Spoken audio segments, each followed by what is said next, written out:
So, King Mandata once inquired from Vasishtha Muni. So he said, O great sage, kindly be merciful to me and tell me of a holy fast that will benefit me eternally.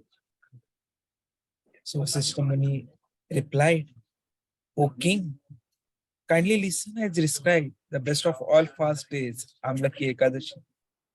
He who faithfully observes the fast of this Ekadashi obtains enormous wealth, gets free of the effects of all kinds of sins, and attains liberation. Fasting on this Ekadashi is more purifying than donating 1,000 cows in charity to a pure Brahman. So please hear me attentively as I tell you the story of a hunter who, though daily engaged in killing innocent animals for his living, achieved liberation by observing a fast on Amalaki Ekadashi, following the prescribed rules and regulations of worship. There was once a kingdom named Vaidisha, where all the Brahmanas, Kshatriyas, Vaishyas, Shudras were equally endowed with Vedic knowledge, great bodily strength, and fine intelligence. Lion amongst kings, the whole kingdom was full of Vedic sounds. Not a single person was atheistic, and so no one sinned. The ruler of this kingdom was King Pishbinduka, a member of the Soma dynasty, the moon. He was also known as Chitrarath and was very religious and truthful. It is said that King Chitrarath had the strength of 10,000 elements, and he was very wealthy and knew the 6 branches of the Vedic wisdom perfectly. During the reign of Maharaj Chitrarath, not a single person in his kingdom attempted to practice another's dharma, that is duty. So perfectly engaged in their own dharmas were all the Brahmanas, Kshatriyas, Vaishyas, and Shudras. Neither miser nor pauper was to be seen throughout the land, nor was there ever a dot or flood. Indeed, the kingdom was free of disease, and everyone enjoyed good health. The people rendered loving devotional service to the Supreme Personality of Godhead, Lord Vishnu, as did the king, who also rendered special service to Lord Shiva. Moreover, twice a month, everyone fasted on Ekadashi. Once in the month of Falgun, the holy fast of Amalaki Ekadashi arrived, conjoined with Dwadashi. King Chitrarath realized that this particular fast would bestow specially great benefit. And thus, he and all the citizens of Vaidisha observed this sacred Ekadashi very strictly, carefully following all the rules and regulations. After bathing in the river, the king and all his subjects went to the temple of Lord Vishnu, where an Amalaki tree grew.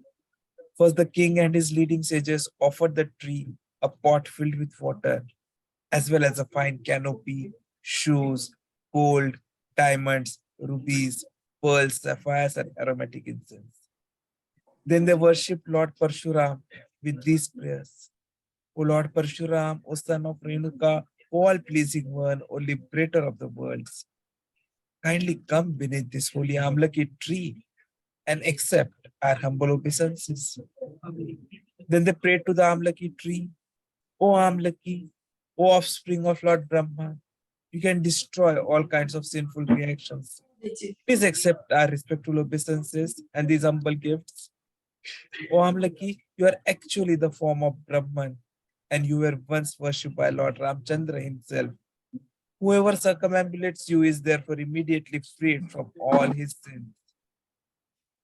After offering these excellent prayers, King Chitrarath and his subjects remained awake throughout the night, praying and worshipping according to the regulations governing a sacred Ekadashi fast.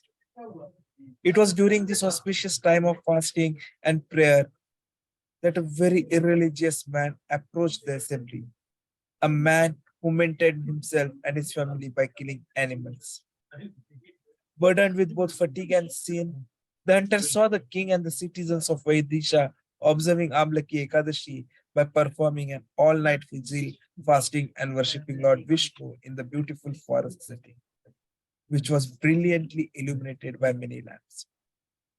The hunter hid nearby, wondering what this extraordinary sight before him was. What is going on here? He thought.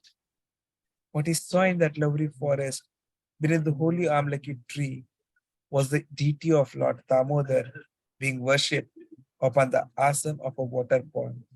And he heard the devotees singing sacred songs describing Lord Sri Krishna's transcendental forms and pastimes. Despite himself, that staunchy, irreligious killer of innocent birds and animals spent the entire night in great amazement as he watched the Ekadashi celebration and listened to the glorification of the Lord. Soon after sunrise, the king and his royal retinue, including the court sages and all the citizens, completed their observance of Ekadashi and returned to the city of Vaidisha. The hunter returned to his hut and happily ate his meal. In due time, the hunter died. But the merit he had gained by fasting on Amalaki Ekadashi and hearing the glorification of the supreme personality of Godhead, as well as by being forced to stay awake all night, made him eligible to be reborn as a great king endowed with many chariots, elephants, horses, and soldiers. His name was Vasurat, the king of Vidura, and he ruled over the kingdom of Jain. King Vasurat was strong and fearless, as effulgent as the sun, and as handsome as the moon. In strength, he was like Vishnu, and in forgiveness, like the earth itself. Very charitable and very truthful, King Vasurat always rendered loving devotional service to the Supreme Lord Sri Vishnu. He therefore became very well versed in Vedic knowledge. Always active in the affairs of state, he enjoyed taking excellent care of his subjects as though they were his own children. He disliked pride in anyone and would smash it when he saw it. He performed many kinds of yagyas and he always made certain that the needy in his kingdom received enough charity. One day, while hunting in the jungle, King Vasurat strayed from the footpath and lost his way. Wandering for some time, he eventually, growing weary, he paused beneath a tree and using his arm as a pillow fell asleep.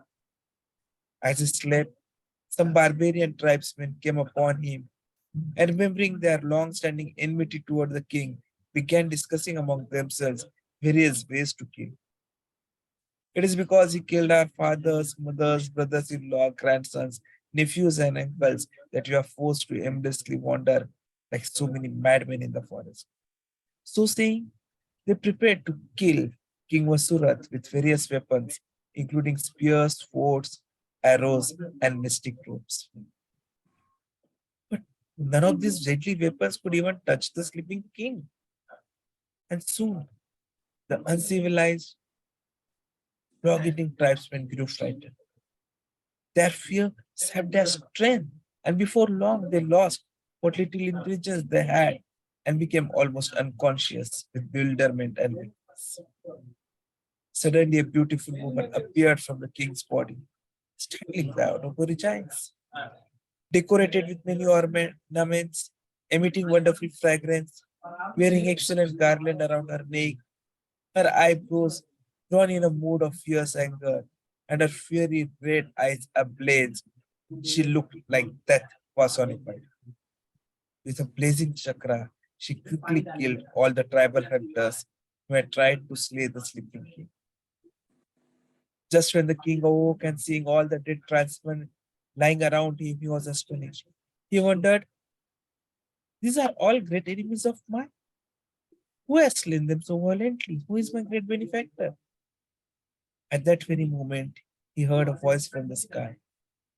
You asked that who helped you. Well, who is that person who alone can help anyone in distress? Is none other than Sri Keshav, the Supreme Personality of Godhead. He who saves all who take shelter of him without any selfish motive. Upon hearing these words, King Vasurat became overwhelmed with love for the personality of Godhead. He returned to his capital city and ruled there like a second Indra without any obstacles at all. So Vasishtha Muni then concludes, therefore, King Mandhata, anyone who observes this holy Amalaki Ekadashi will undoubtedly attain the supreme abode of Lord Vishnu. So great is the religious merit earned from the observance of this most sacred fast day. So let us take a vow that tomorrow we'll be doing this fast exactly like how King Vasuratha did in his previous lifetime, how all the citizens and king did, so that we also get the benediction and entry to Golok Vrindavan.